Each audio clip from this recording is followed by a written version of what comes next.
What's going on, guys? It's Greg here, aka NYPrepper. It is Wednesday, August 16th, 2023, and I have some breaking news to share with you guys. Right now, it is 3:10 p.m. Eastern Time here in the United States. I wanted to just give you guys an update on the situation with all of our nuclear forces and doomsday planes. So, we have two B 52s that are now in the air, and this is in addition to the presidential doomsday plane that was in the air just about an hour ago. It just landed in Offutt Air Base, but it was flying around the Midwest basically all afternoon.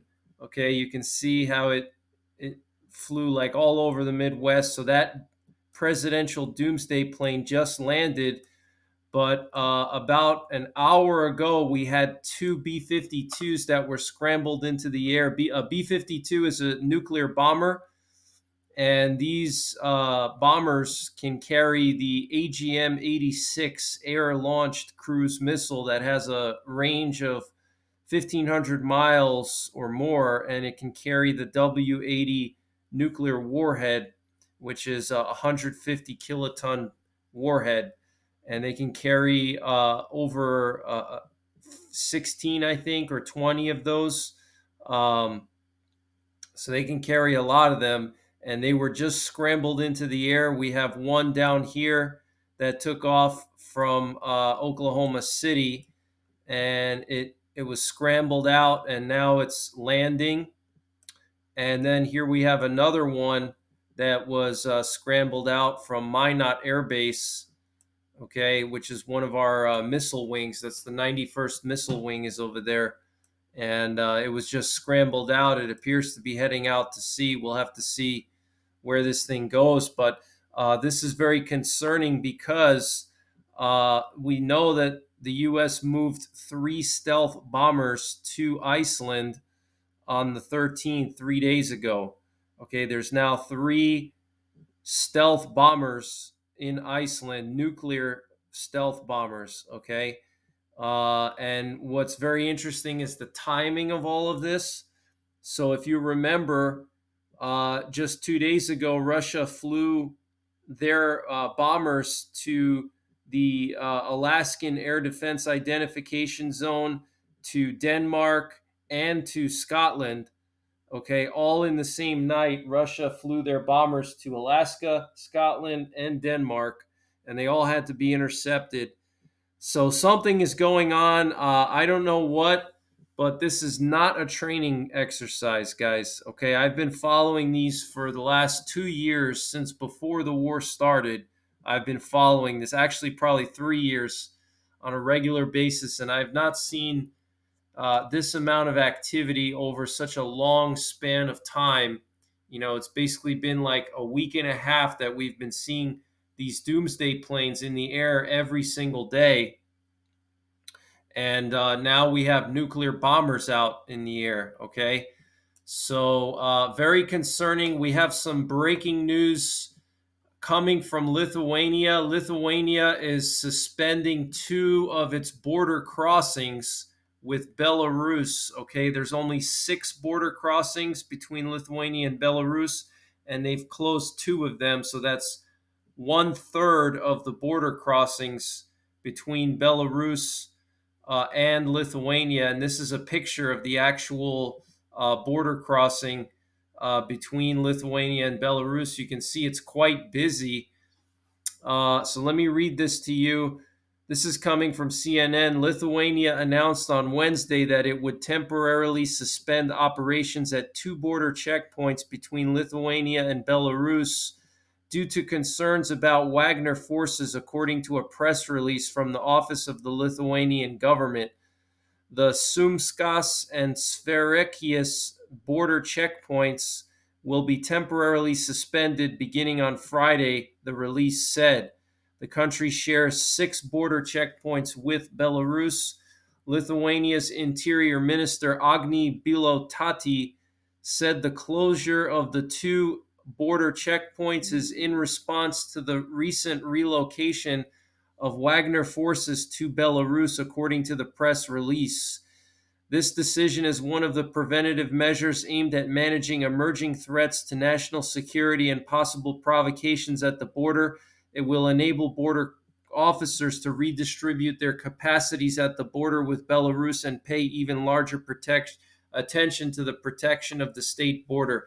So basically, what they're doing is they're trying to create more choke points, okay? Because managing 6 border checkpoints for Lithuania is difficult. They don't have a huge border patrol. They don't have a huge military, so they're cutting back on 1/3 of the border crossings, so they can really hone in on those remaining border crossings and really scrutinize them and reduce the amount of choke points, so they can focus a lot of their energies on those limited choke points, and they can scan everything and check everything very thoroughly to make sure that Wagner forces are not trying to sneak through the border, for some kind of provocation purposes.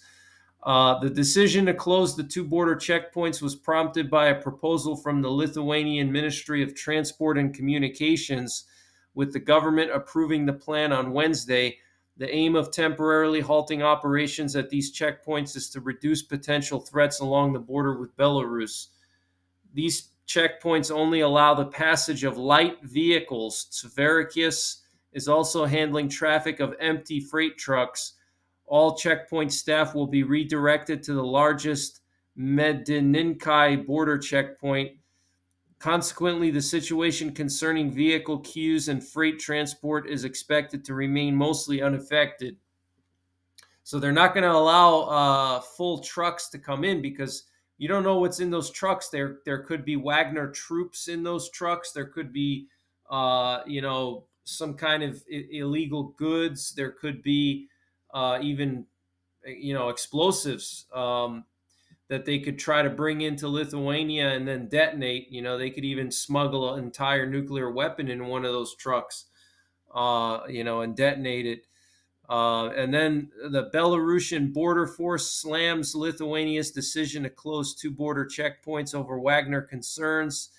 Belarusian border force on Wednesday slammed Lithuania's decision to temporarily suspend operations at 2 border checkpoints between the countries due to concerns about Wagner forces, describing it as another unconstructive and unfriendly step of our neighbors.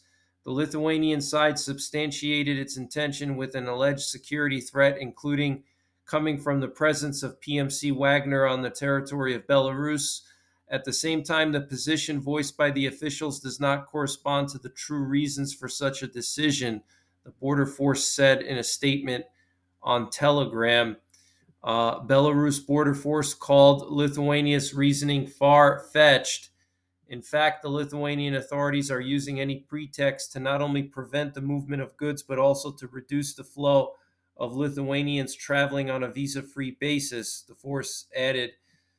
It also blamed the Lithuanian government for purposely and deliberately creating artificial barriers on the border for the sake of its political ambitions. So this is crazy, guys. We know that Russia uses these border checkpoints to get goods into Kaliningrad, because there's no land connection between Kaliningrad and Russia. So Russia sends a lot of their goods to Belarus, and then they cross through Lithuania or Poland into Kaliningrad. And Poland has shut down basically all of their border crossings with Belarus, except for 2 of them down in the southern part of Belarus. So Poland has basically starved off Kaliningrad from getting goods coming in from Belarus, because that's what they would do. They would come from Belarus and traverse the Suwalki Gap into Kaliningrad. Poland has effectively cut that off to basically block Russia from being able to resupply Kaliningrad with not just goods, but also military stuff. I mean, you can smuggle military things into these trucks, and so this is very serious, guys. Very, very serious. We know that Lithuania and Poland were discussing completely closing their borders to Belarus, and Poland moved 10,000 troops to the border recently. So, guys, tensions are really ratcheting up. Please make sure you're getting prepared, because if something happens in Ukraine or Poland or the Baltics, there's some kind of escalation, the Black Sea, people are going to panic. Okay, if there's a nuclear incident, whether it's a meltdown or whether it's Putin using nuclear weapons out of desperation, people are going to panic. You're not going to be able to find potassium iodide. You're not going to be able to find radiation dosimeters. It's going to be the same thing like during the pandemic when everybody bought up hand sanitizers and masks. Okay. Um, so stock up on everything you need now, all your prep items, especially radiation preps. I just have a really bad feeling that Putin is going to do something desperate, because the Russian economy is crumbling. Um, and there's no way he's going to be able to reverse that. I don't care how much he begs China, how much he begs Iran to help them, and BRICS. The Russian economy is tanking, okay, and the ruble is crashing, and this is going to push Putin into a situation where he's going to feel desperate. Okay, so he could lash out and do something crazy. Like I said in my previous video, there's the potential for some kind of a meltdown to occur, which would deny access to parts of Ukraine. So that would effectively stop any chances of Ukraine conducting a counterattack, because it would irradiate all of southern Ukraine. But that's pretty much it, guys. Wanted to just update you on this. We got B-52s in the air, 3 B-2s moved to Iceland. So a lot of activity. I'll keep you updated. Take care. God bless. And don't forget the 3 Ps: prepare, practice, and persevere.